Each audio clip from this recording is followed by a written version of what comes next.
করবেন আমাদের চট্টগ্রাম ফরিদগঞ্জ দক্ষিণ ইউনিয়নের সম্মানিত সেক্রেটারি জনাব মাওলানা আমির হোসেন। আসসালামু আলাইকুম ওয়া রাহমাতুল্লাহি ওয়া বারাকাতুহু। সমস্ত প্রশংসা মহান রব্বুল আলামিনের, দরুদ ও সালাম বিশ্ব মানবতার মুক্তিদূত মুহাম্মদ রাসূলুল্লাহ সাল্লাল্লাহু আলাইহি সাল্লামের প্রতি।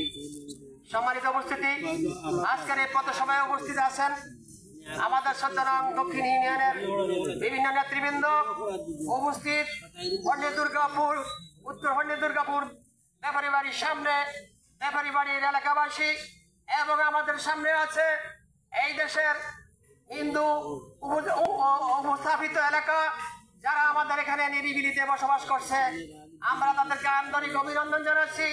আজকের এই পথসভায় আপনাদেরকে আহ্বান জানাচ্ছি বাংলাদেশ জামাতে ইসলামীর হাতকে শক্তিশালী করার জন্য, বাংলাদেশ জামাতে ইসলামীর হাতকে শক্তিশালী করে আগামী দিন একটি সমৃদ্ধশালী বাংলাদেশ গড়ার জন্য, সন্ত্রাস মুক্ত বাংলাদেশ গড়ার জন্য, লুটপাট মুক্ত বাংলাদেশ গড়ার জন্য এবং স্বৈরতন্ত্র মুক্ত বাংলাদেশ গড়ার জন্য এবং ফ্যাসিবাদী চক্র থেকে বাংলাদেশকে মুক্ত করার জন্য যারা বাংলাদেশকে নিয়ে ষড়যন্ত্র করছে তাদের বিরুদ্ধে ঐক্যবদ্ধ হওয়ার জন্য আগামী 28 তারিখ আগামীকাল শনিবারে ফরিদগঞ্জ উপজেলার বিশাল কর্মী সম্মেলনের আয়োজন করা হয়েছে বাংলাদেশ জামাতে ইসলামীর পক্ষ থেকে।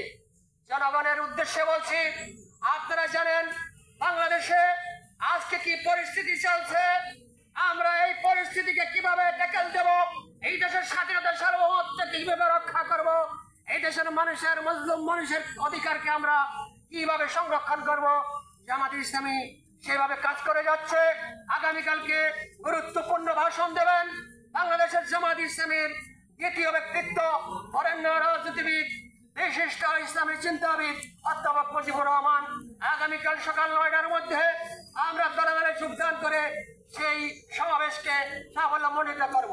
সম্মানিত উপস্থিতি, আপনারা জানেন বিগত 17 বছর এই দেশের মানুষের উপরে একটি ফেরাউনি চক্র চেপে বসেছিল, যারা এই দেশের মানুষের উপর অত্যাচার করেছে এবং তথাকথিত সংখ্যালঘু নির্যাতনের নামে আমাদের উপরে অপবাদ্য হয়েছিল। অথচ এই সময়ে 17 বছর যারা তারা শাসন করেছে তাদের আমলে সবচেয়ে বেশি সংখ্যালঘু নির্যাতন হয়েছে। আমরা এই বছর এই 24 গণ অভ্যুত্থানের পরে আমরা সংখ্যালঘুদের বাড়ি, হিন্দুদের বাড়ি আমরা পাহারা দিয়েছি। আমরা ইনশাল্লাহ তাদের উপরে কোনো জুলুম নির্যাতন হওয়ার সুযোগ দেব না, কাউকে কোনো রাজনৈতিক উদ্দেশ্যে তাদের উপর অত্যাচার করতে দেব না। তারা অত্যাচার করে এই দেশের তৌহিদি জনতার উপরে দোষ চাপিয়ে এই দেশের মুসলমানদেরকে নির্যাতন করার ষড়যন্ত্র করবে, আমরা সেই ষড়যন্ত্রকে বাস্তবায়ন করতে ইনশাল্লাহ দেব না।